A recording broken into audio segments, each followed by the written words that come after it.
Bueno, pues yo también quiero agradecer primero a Fabio Martínez, bueno, con quien establecimos relaciones de amistad desde ya hace muchos años, y a esta universidad que me acoge hoy, bueno, para presentarles algo de las conexiones que hay entre África y Colombia, y especialmente a su decano Dario Henao, y al poeta Julio Malatesta, y otra vez a Fabio Martínez, que participa también en este programa.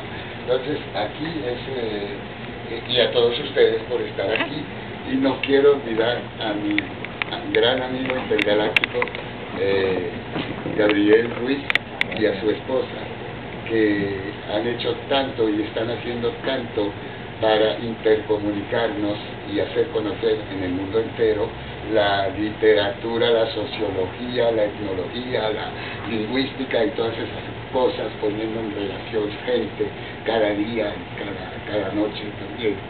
Y verdaderamente eso es algo que me llena el corazón, todo eso. Bueno, y gracias a la ciudad de Cali, que yo no conocía, porque yo he estado varios años en Colombia, entre otros 2 años en Palenque, viviendo en el pueblo, en el Palenque San Basilio, entonces conozco bien la costa atlántica, pero desgraciadamente, y eso es una falla que lamento, no conozco nada del Pacífico, del Cauca y del Chocó, pero espero poder colmar esas fallas en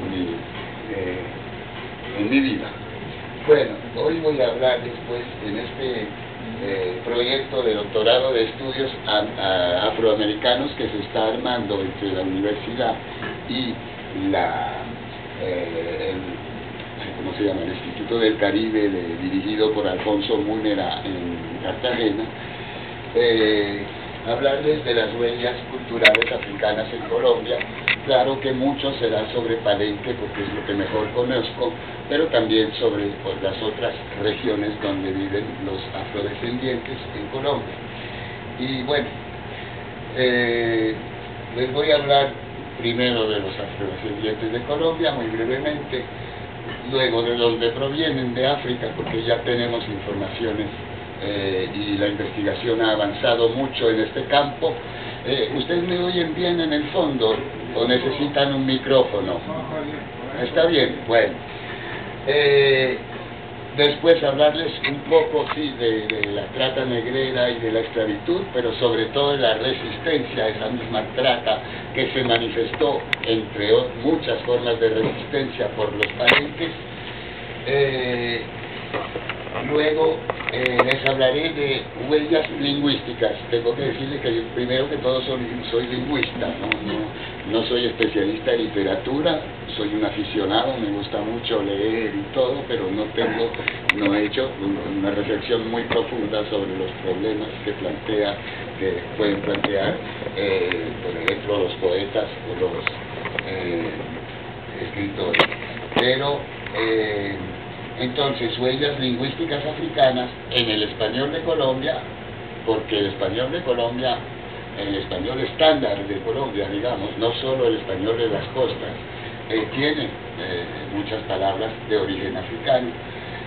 Y luego algo sobre la lengua de San Basilio de Palenque, que, como saben ustedes, tienen una lengua propia, que no es español, que es derivada del español, como veremos, pero que es una lengua propia, con su gramática propia.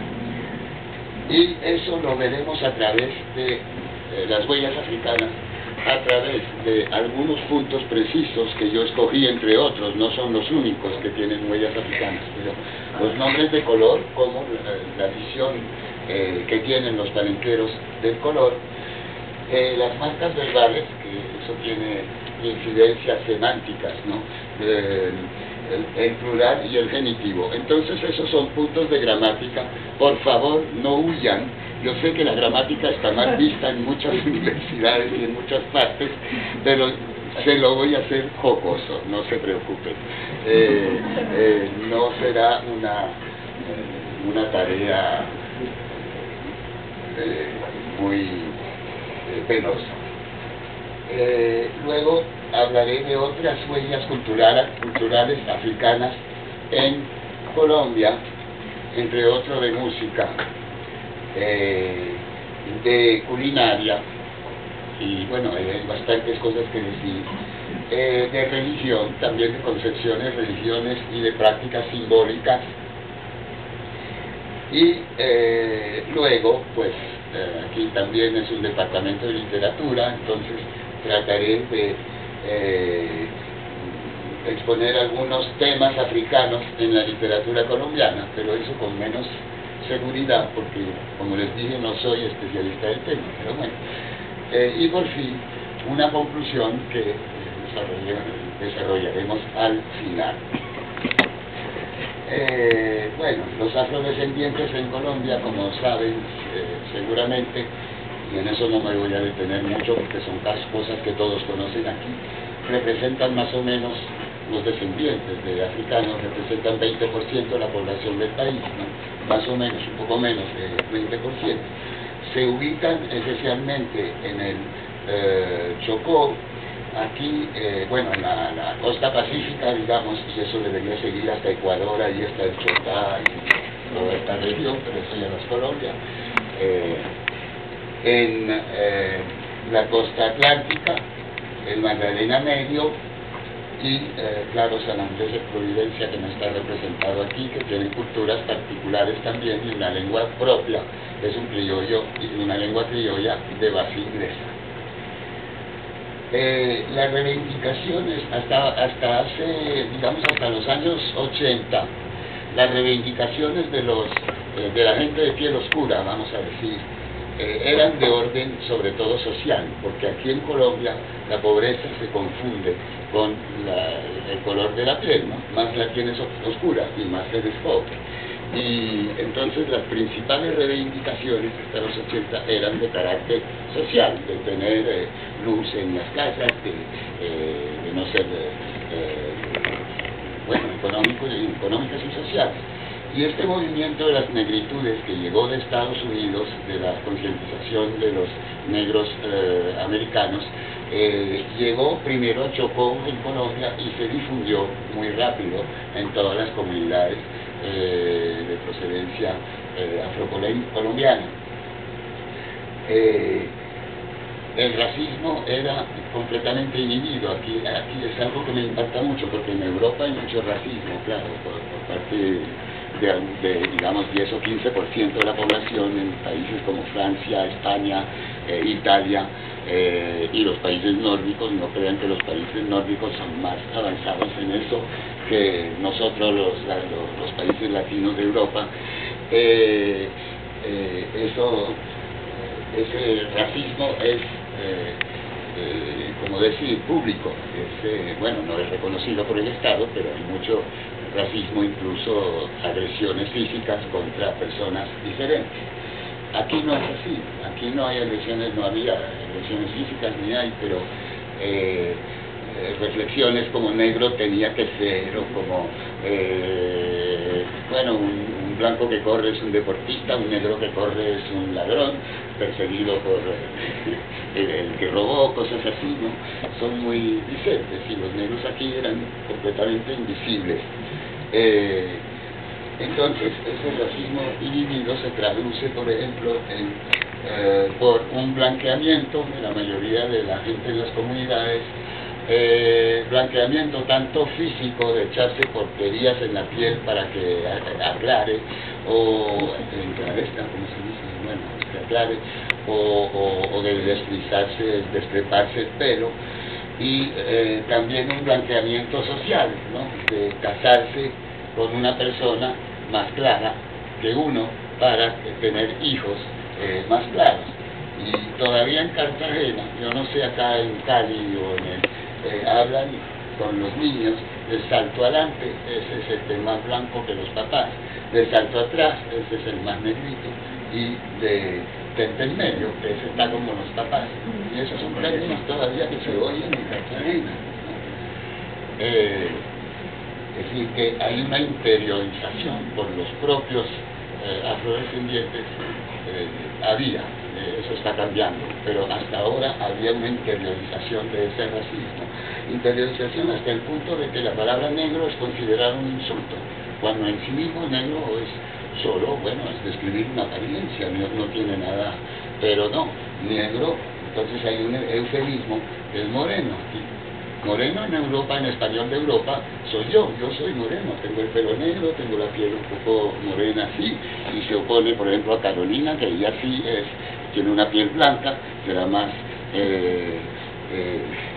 clara, eso es moreno y claro, pero aquí los morenos son los negros, ¿no? Y hay distinciones entre los negros, negro oscuro, negro claro, y moreno oscuro, moreno claro, y mono. Mono es una palabra bien interesante, porque en España mono quiere decir bonito, churro, ¿no? Rubio, para decir que uno tiene el pelo amarillo, en fin, es clarísimo, es rubio. Mono no quiere decir rubio, pero aquí sí, bueno, utilizaron la palabra churro del español y le derivaron su sentido para decir que es algo bonito ser mono, ser rubio, ¿no? o de piel muy clara. Bueno, eso era la situación. El palenque no es así, como saben los palenqueros, pero llegaremos a eso después.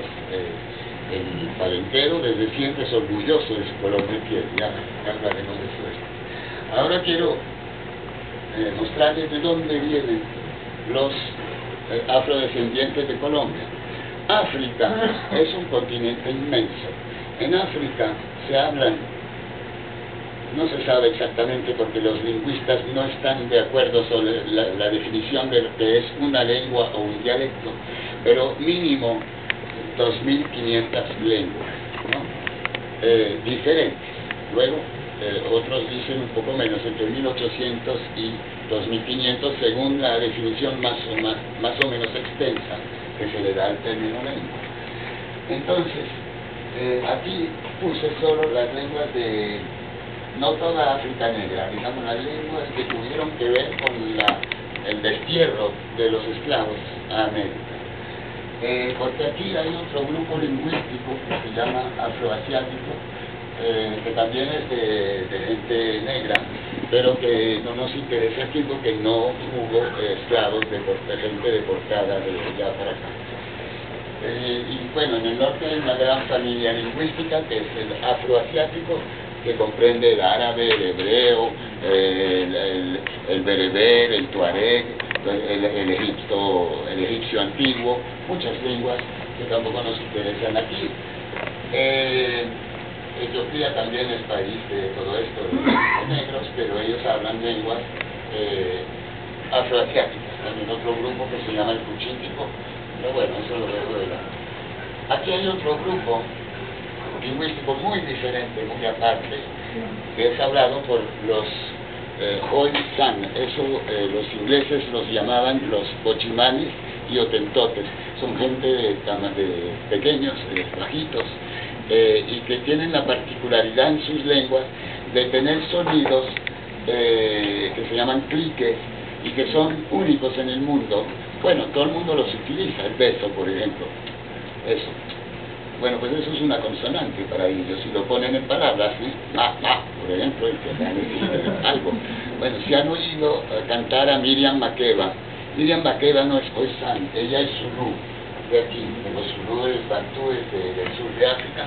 Pero el Zulú, como estaban en contacto con los Khoisan, cogieron algunas de esas consonantes, o esta, ¿no? Cuando imitando el caballo.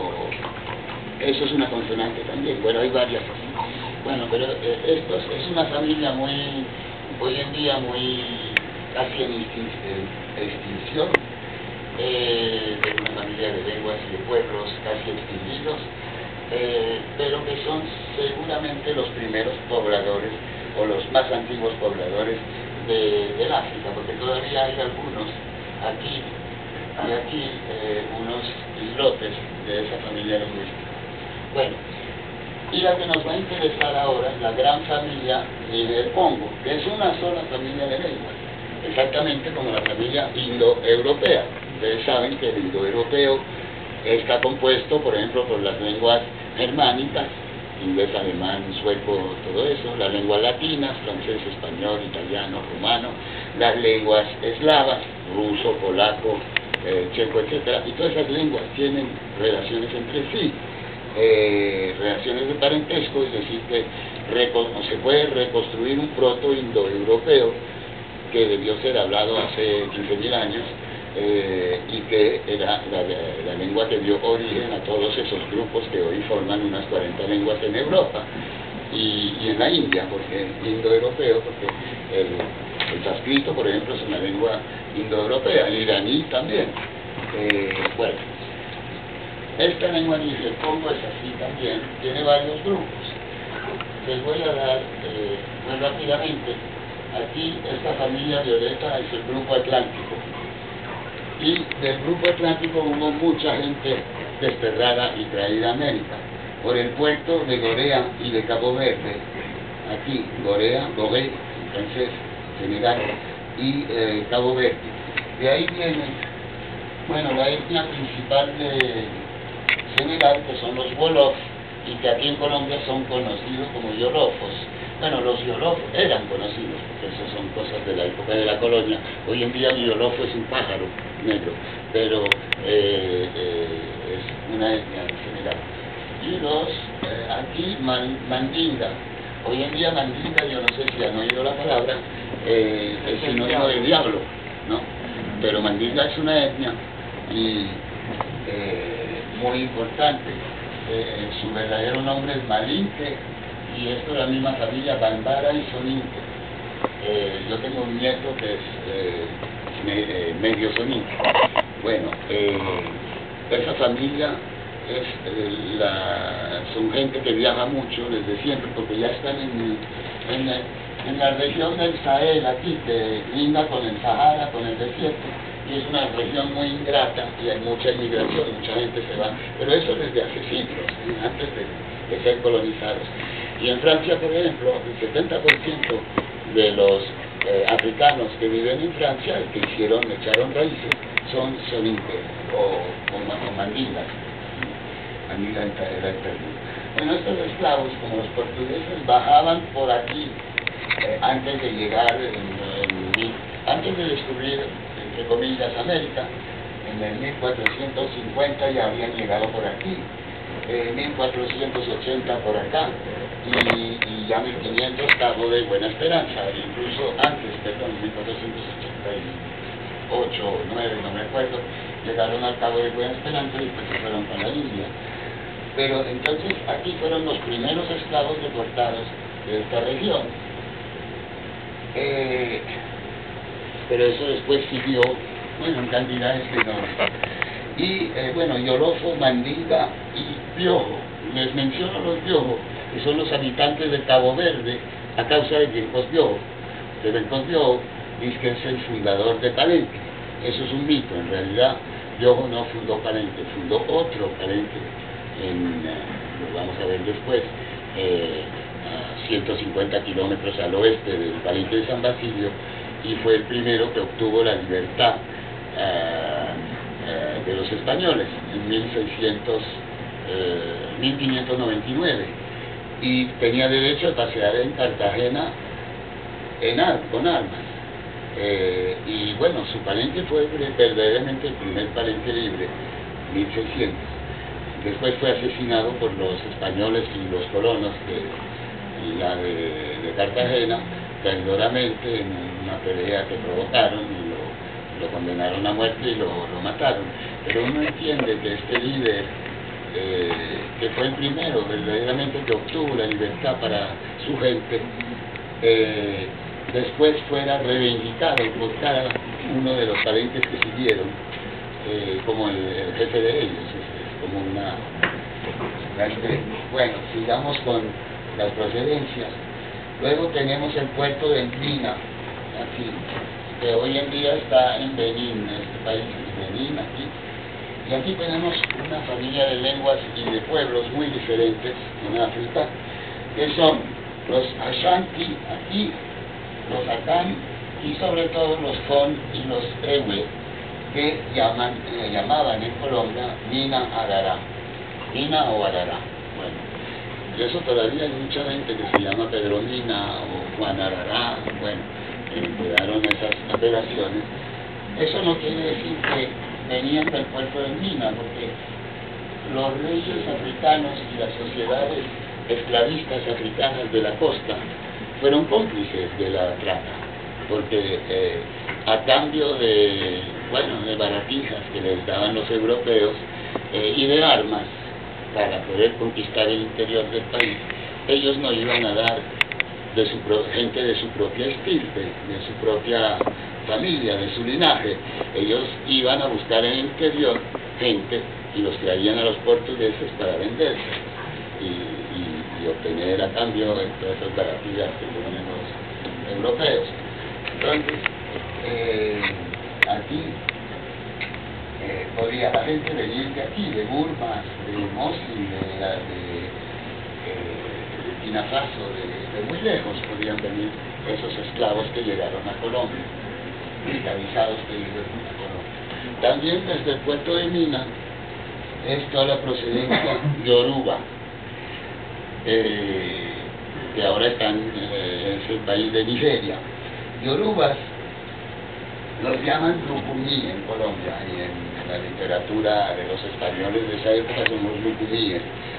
Y los yorubas son muy interesantes porque tienen un panteón religioso que es tan complejo y tan desarrollado como el de los griegos o de los romanos. Bueno, los romanos no inventaron nada, fueron unos pendejos que copiaron todo, pero el panteón griego y el panteón yoruba, con sus orillas y con sus dioses para cada cosa, y sus diosas, porque también hay diosas que tienen mucha importancia.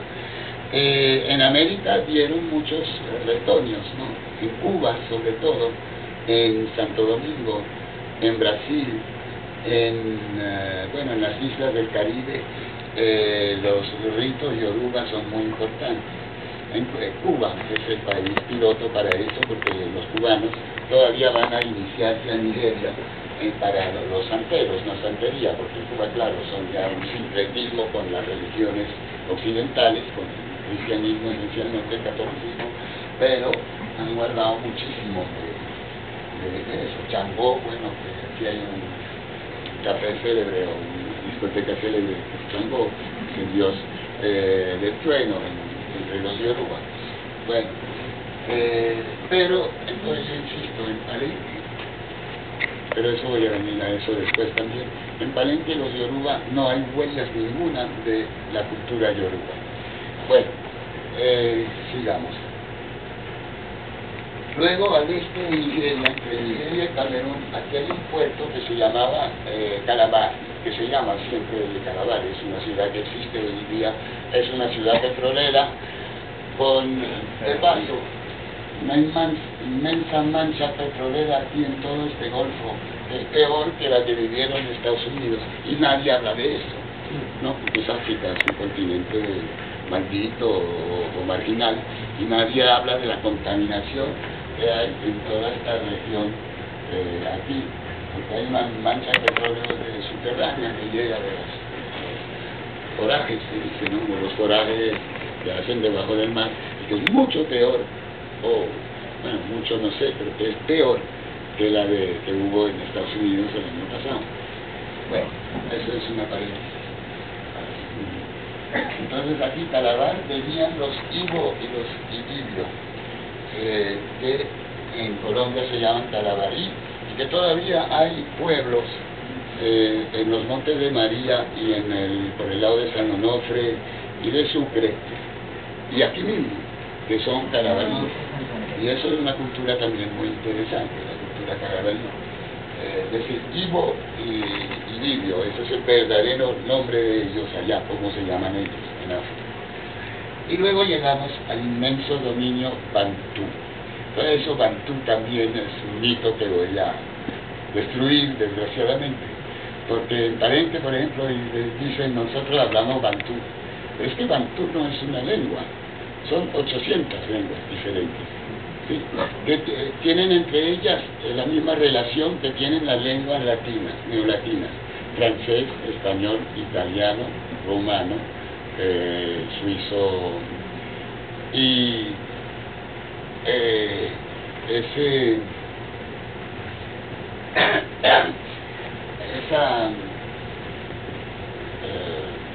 parentesco, que sí son lenguas muy emparentadas, pero la gente no se entiende.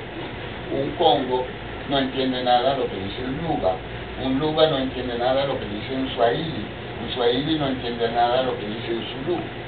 Es solo el lingüista, comparando las lenguas, sí, que va a ver que hay parentesco, entre otros un sistema de clases nominales muy complejo y muy bonito, o un sistema de derivación verbal que es comparable al de complejidad al, yo no sé, al del verbo ser en español, en las lenguas latinas. Soy, eres, es, somos, soy, son. Las raíces son diferentes. Luego fui, no, eso es ir. Bueno, ir es peor. Ir, fui, iré, va. Son raíces diferentes para el mismo verbo. Es estúpido eso, pero es así. Tenemos que aprender lo que uno dice iré y no varé, por ejemplo. Podría ser varé, que no. Sería más sencillo. Pero, bueno, las lenguas son así. Pues, aquí tienen clases nominales y verbos derivados que autorizan a decir que todo este dominio aquí marrón, de las lenguas bantúes, tiene una unidad cultural extraordinaria, cultural, lingüística y todo, pero uno no puede hablar de pueblos bantú primero. Bantú es una noción de lingüística, designa una noción lingüística. No hay pueblos bantúes, hay pueblos zulú, hay pueblo ubuntu, hay pueblo congo, pero bantú hablan pigmeos, hablan lenguas bantúes, los pigmeos de varias regiones de África. Luego estos ganaderos altos y de rasgos casi europeos que viven en toda esta zona aquí de la falla de los grandes lagos africanos, ¿sí? Que son de otra, no me gusta el término raza, pero uno los ve enseguida, que no son como los otros negros, son negros de piel oscura, pero tienen otros rasgos, y son ganaderos nómadas, como la horrible guerra que tuvo lugar en Ruanda, el genocidio de los Tutsi por los Hutu. Los Hutu eran campesinos bajitos y los Tutsi, esos ganaderos grandes y altos que dominaban el país.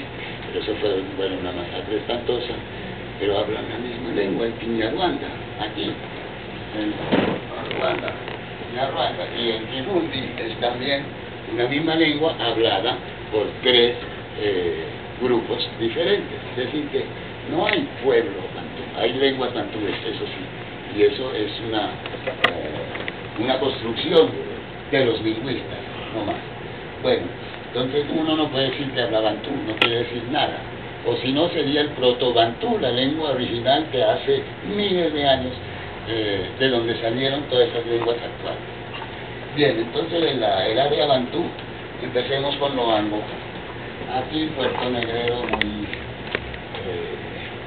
célebre, de donde salieron más de 2 millones de desterrados, de esclavizados, y que fueron hasta toda esta zona. En Parente yo he encontrado palabras que venían de por aquí, esta zona del Uruguayí.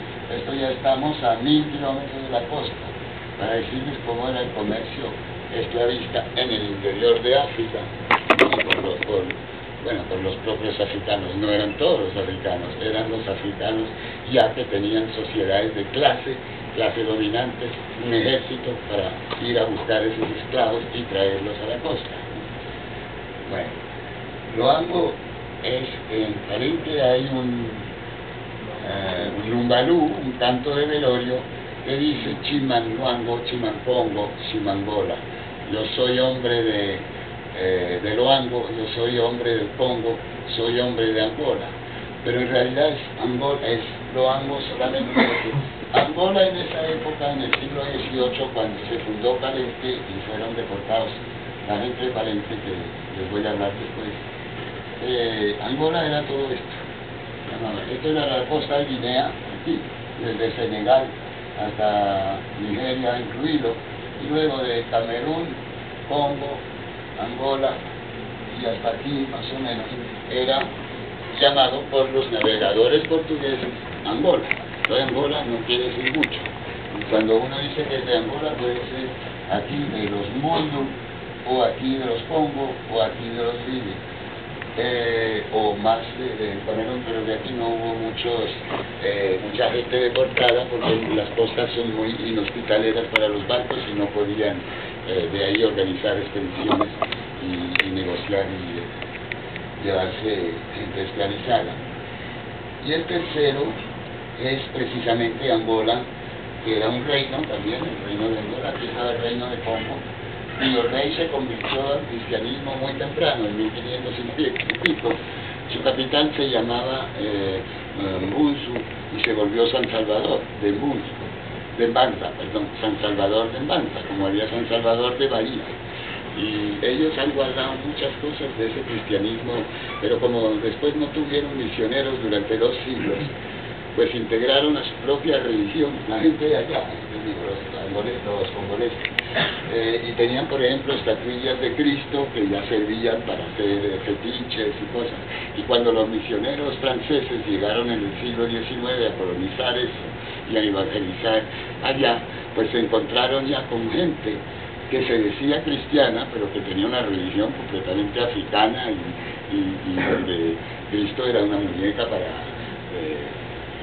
un ídolo, digamos. Bueno, aquí también es un ídolo, eso es otro cuento. Entonces ahí están aproximadamente los principales focos, puertos y etnias de la gente y lenguas de la gente que fue deportada a África. Entonces, bueno, los palenques, ¿qué son? Bueno, lo saben ya, ¿no? Son pueblos de cimarrones, y eso empezó muy temprano. Palenque es, en el origen en español, es un palo para que se pone en tierra para atar los caballos, eso. Pero como los pueblos libres que los palenqueros fundaban, los hacían con esos palos, y hacían fortificaciones para proteger